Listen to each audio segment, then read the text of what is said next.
Hello dear students, आज की video में हम डिस्कस करने जा रहे हैं multiple choice questions based on tense. तो बच्चों, एक ही वीडियो में हम सभी टेंसेस की प्रैक्टिस भी करेंगे और साथ ही साथ हर सेंटेंस में हम पर्टिकुलर आंसर क्यों चूज़ कर रहे हैं, कौन से रूल को हम अप्लाई कर रहे हैं, ये भी देखेंगे। तो इस तरीके से प्रैक्टिस के साथ साथ सभी रूल्स की रिवीजन भी हो जाएगी। तो चलिए जल्दी से हम अपनी प्रैक्टिस को शुरू करते हैं। फर्स्ट सेंटेंस है, a liar is a person who usually blank lies. अब इस ब्लैंक को हमने फिलअप करना है। ए ऑप्शन है is telling, B has told, C tells, D has been telling. अब देखो बच्चों, इस सेंटेंस में हमें तीन इंडिकेशंस मिल रहे हैं कि आंसर सी ऑप्शन है, टेल्स। कैसे? देखिए, नंबर 1, ये सच्ची बात है। एक झूठा व्यक्ति वो होता है जो अक्सर झूठ बोलता है। दूसरी बात, जब हम ट्रांसलेट कर रहे हैं तो साउंड आ रही है ता है। तीसरी बात, यहाँ पर यूजुअली वर्ड को यूज़ किया गया है। तो ये 3 क्लूज बता रहे हैं कि यहाँ पर सिंपल प्रेजेंट टेंस यूज़ होगा। So the right option is option C, tells. Next sentence is, bad students never blank hard.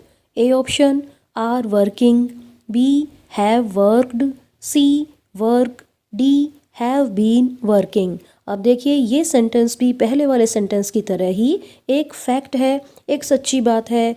बुरे विद्यार्थी कभी भी मेहनत नहीं करते हैं। बिल्कुल सही है बच्चों, ये तो बुरे विद्यार्थी बिल्कुल मेहनत नहीं करते, लेकिन आप बहुत अच्छे हैं, आप मेहनत करेंगे, आप इस चैनल पर सभी वीडियोस को देखेंगे और एग्ज़ाम्स की बड़ी अच्छी सी तैयारी करेंगे। तो बच्चों, इस सेंटेंस में भी सिंपल प्रेजेंट टेंस ही यूज़ होगा और सही आंसर है option C, work. Next sentence है, she blank a book on English nowadays. Option A is writing, B was writing, C has been writing, D has written. अब हमें clue मिल रहा है नाउअडेज वर्ड से। आजकल, इन दिनों वो इंग्लिश पर एक बुक लिख रही है। तो ए ऑप्शन इज़ राइटिंग ठीक हो गया है। बच्चों, यहाँ पर मैं आपको रिवाइज करवा दूँ। प्रेजेंट कंटिन्यूअस में सब्जेक्ट और उसके बाद इज़ और एम और are plus first form of the verb plus ING plus object, ये पैटर्न यूज़ किया जाता है। तो यहाँ पर लिख रही है, रहा है, रही है, ये भी प्रेजेंट कंटिन्यूअस की पहचान होती है। तो इसीलिए ऑप्शन ए इज़ राइटिंग ठीक है। नेक्स्ट सेंटेंस है, look she blank with fear. देखो, वह डर से। ऑप्शन ए देखिए, was trembling, B is trembling, C has been trembling, D none of these. देखो, वह डर से कांप रही है। तो इसमें लुक वर्ड से ही पता चल रहा है कि हमारी आंखों के सामने कोई काम चल रहा है। तो प्रेजेंट कंटिन्यूअस टेंस ही यूज होगा। So option B is trembling is right. Next sentence है, sugar blank 50 rupees a kilo. Sugar का रेट है 50 रुपये kilo. Option A is costing, B cost, C was costing, D has been costing. तो बच्चों, किसी भी fact के लिए, जनरल ट्रूथ के लिए सिंपल प्रेजेंट टेंस को यूज़ किया जाता है। तो option B is right, cost. Next sentence है, he blank in the bank since 1976। Option A have been working, B has been working, C is working, D was working. फिर से देखिए बच्चों, क्लू हमें कहाँ से मिल रहा है? सिंस वर्ड से। तो सिंस 1976 आ गया, तो यहाँ से बिल्कुल क्लियरली हमें पता चल रहा है कि इस सेंटेंस में present perfect continuous tense use होगा और उसका पैटर्न होता है हैज़ और have plus been plus verb की फर्स्ट फॉर्म प्लस आईएनजी। अब देखिए, ही के साथ क्या लगेगा, हैव या हैज़? यहाँ पर लगेगा हैज़। तो बी ऑप्शन ठीक हो गया, हैज़ बीन वर्किंग। आगे बढ़ते हैं। नेक्स्ट सेंटेंस है, I shall not go to his house unless he blank me. Option A is inviting, option B invites, C has invited, D has been inviting. मैं उसके घर नहीं जाऊंगा जब तक वह मुझे इनवाइट नहीं करता है। तो बच्चों इससे आपको पता लग गया यहाँ पर भी सिंपल प्रेजेंट टेंस यूज होगा और सिंपल प्रेजेंट टेंस है ऑप्शन बी में invites. So option B is right. Next sentence है my uncle blank just blank from Bombay. Option A is arriving, option B has been arriving, option C has arrived, D was arrived. यहाँ पर फिर से हमें clue ढूंढना है और वो क्लू मिल रहा है जस्ट वर्ड से। जहाँ पर जस्ट वर्ड यूज़ होता है वहाँ पर प्रेजेंट परफेक्ट टेंस को यूज़ किया जाता है। और बच्चों जल्दी से रिवाइज कीजिए, प्रेजेंट परफेक्ट टेंस का क्या पैटर्न होता है? सब्जेक्ट प्लस हैज़ और have plus third form of the verb. तो यहाँ पर ऑप्शन कौन सा है जिसमें वर्ब की थर्ड फॉर्म यूज़ की गई है और हैज़ या हैव आया है? ये ऑप्शन है option C, has arrived. So option C is right. Let's move forward. I blank 1500 rupees last month. A option had saved, B option had been saving, C saved, D was saving। बच्चों लगातार ऐसे sentences आ रहे हैं जहाँ पर हमें clues बिल्कुल clearly मिल रहे हैं। इस सेंटेंस में भी क्लू है लास्ट मंथ। जहाँ पर भी लास्ट वर्ड को यूज़ कर दिया जाता है वहाँ पर वर्ब की सेकेंड फॉर्म लगती है, यानी कि पास्ट इंडेफिनिट और सिंपल पास्ट टेंस को यूज़ किया जाता है। So option C is right. अगला सेंटेंस है my servant blank me 2 weeks ago. Option A has left, option B is leaving, C option है हैज़ बीन लीविंग और D option है left. फिर से एक क्लू है बच्चों, जहाँ पर अगो वर्ड आता है वहाँ पर भी वर्ब की सेकेंड फॉर्म ही लगती है, यानी कि सिंपल पास्ट टेंस को यूज़ किया जाता है। तो इसके हिसाब से option D is right. Leave की सेकेंड फॉर्म होती है लेफ्ट। अगला वाक्य देखते हैं। When the teacher came the students blank a noise. Option A made, option B are making, option C have been making, option D were making. जब teacher आया तो विद्यार्थी शोर कर रहे थे।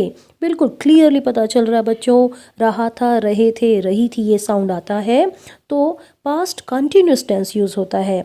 और जल्दी से रिवाइज कीजिए, पास्ट कंटिन्यूस टेंस का क्या पैटर्न होता है?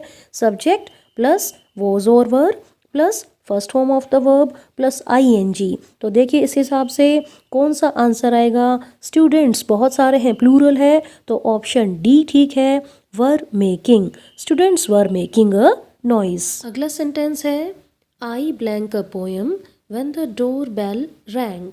Option A was writing, option B had written, option C both A and B, option D neither A nor B. जब डोर बेल बजी तो मैं पोएम लिख रहा था या रही थी। रहा था, रहे थे, रही थी, ये पहचान होती है पास्ट कंटिन्यूस टेंस की। और पास्ट कंटिन्यूस टेंस का पैटर्न होता है सब्जेक्ट प्लस वॉज और were plus first form of the verb plus ING.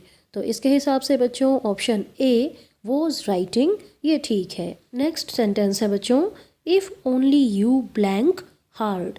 Option A have worked, option B working, C had been working, option D had worked. अगर तुमने काम किया होता, काश तुमने मेहनत की होती। तो ये सेंटेंस दिखा रहा है पास्ट के अनफुलफिल्ड डिज़ायर को, एक्शन को। तो ऐसी कंडीशन में यूज़ होता है पास्ट परफेक्ट टेंस और पास्ट परफेक्ट का पैटर्न होता है subject plus had plus third form of the verb. तो इसके हिसाब से बच्चों option D is right, had worked. अगला सेंटेंस देखते हैं। The thief had run away before the police blank. Option A came, option B had come, option C were coming, option D none of these. चोर भाग गए थे किसके आने से पहले? पुलिस के आने से पहले। तो बच्चों अगर पास्ट के दो एक्शंस का जिक्र हो तो उनमें से जो पहले हो चुका था उसमें पास्ट परफेक्ट यूज़ होता है और दूसरी तरफ यूज़ होता है सिंपल पास्ट टेंस। तो इसमें देखिए the thief had run away, यहाँ पर पास्ट परफेक्ट यूज़ हुआ है तो दूसरी तरफ यूज़ होगा सिंपल पास्ट टेंस। इसका मतलब वर्ब की second form. So option A came is right. Next है Columbus blank America. Option A had discovered, option B is discovering, C has been discovering, D discovered. Past के किसी भी action के लिए जो काम पास्ट में हो गया, आ ए ई था थे थी ऐसी साउंड आती है तो हम यूज़ करते हैं सिंपल पास्ट टेंस को, और इसका मतलब वर्ब की second form. So option D discovered is right. Next sentence is I blank my homework. A option has finished, B have finished, C was finished, D is finished. मैंने अपना homework finish कर लिया है या मैं अपना homework finish कर चुका हूँ। चुका है, चुके हैं, कर लिया है, ये पहचान होती है प्रेजेंट परफेक्ट टेंस की, और इसका पैटर्न होता है सब्जेक्ट प्लस हैज़ और have plus third form of the verb. तो इसके हिसाब से देखिए ऑप्शन ए उसमें भी हैज़ फिनिश्ड है, तो यानी कि ये भी प्रेजेंट परफेक्ट टेंस में यूज़ होता है। ऑप्शन बी हैव फिनिश्ड, ये भी प्रेजेंट परफेक्ट टेंस के अकॉर्डिंग ही है। तो ठीक कौन सा होगा बच्चों? आई के साथ हैव लगता है। So option B is right, have finished. अगला सेंटेंस देखते हैं। The match blank before we reached the stadium. हमारे स्टेडियम में पहुंचने से पहले मैच शुरू हो चुका था। अभी अभी हमने किया था बच्चों, देखो पास्ट के दो टेंस, पास्ट के दो एक्शंस दे रखे हों तो उसमें जो काम पहले हो चुका था उसमें पास्ट परफेक्ट यूज़ होता है, और जो बाद में हुआ उसमें सिंपल पास्ट टेंस यूज़ होता है। तो चलिए ऑप्शंस को देख लेते हैं। Option A begin, B was beginning, C had begun, D begins. Match शुरू हो चुका था। So option C is right, had begun. Next sentence is I blank for 3 hours when the lights went off. जब light गई तो मैं 3 घंटे से।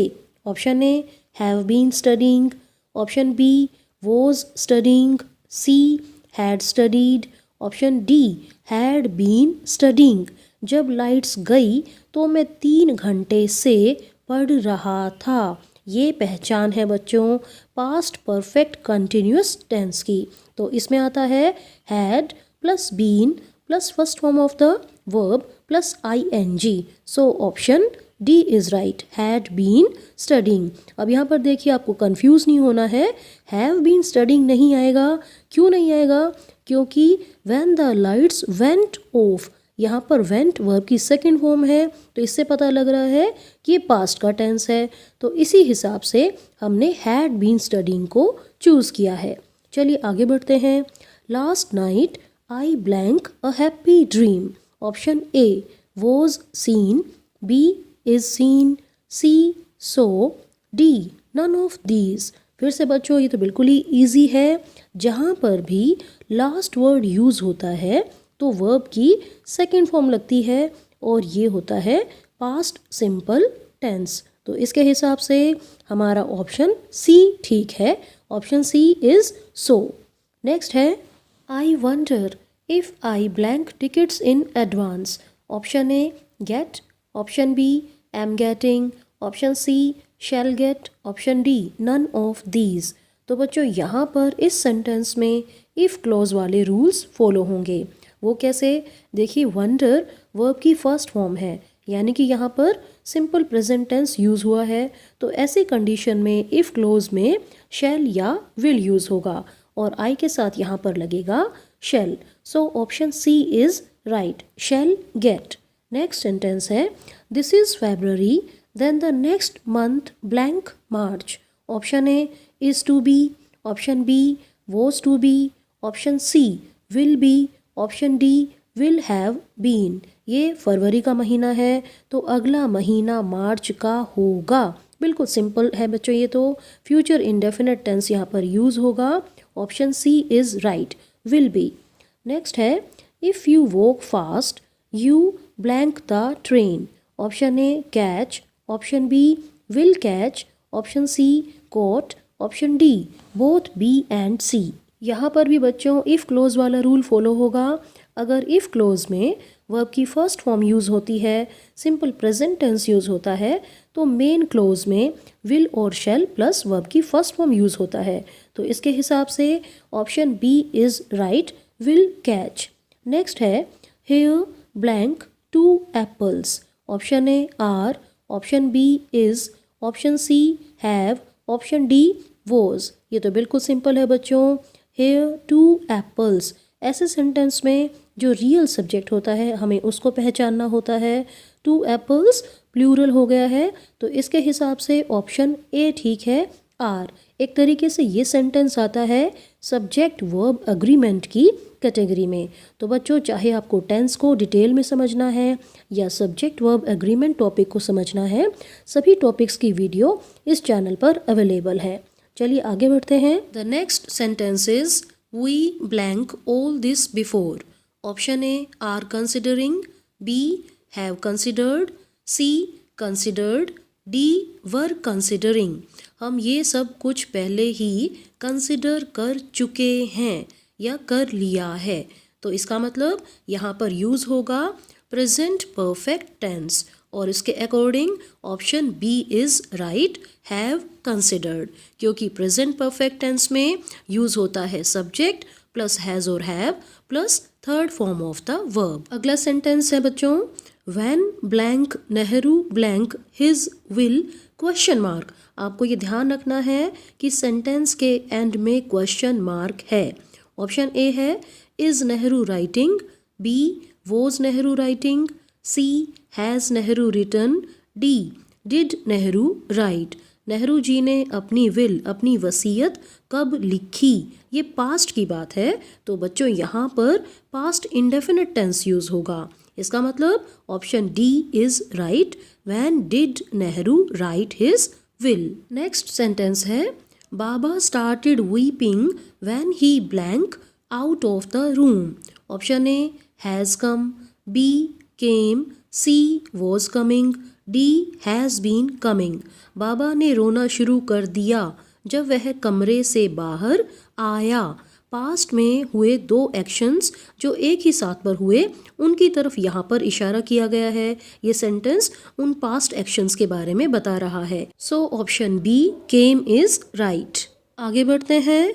There blank the train exclamatory mark. Option A goes, B has gone, C have gone, D was going. अब यहाँ पर बच्चों रूल होता है, जब सेंटेंस हियर और देयर से शुरू होता है और सेंटेंस के एंड में एक्सक्लेमेटरी मार्क होता है, तो प्रेजेंट इंडेफिनिट टेंस यूज़ होता है, और उसके अकॉर्डिंग हमारा ऑप्शन ए ठीक है। Option A goes is right.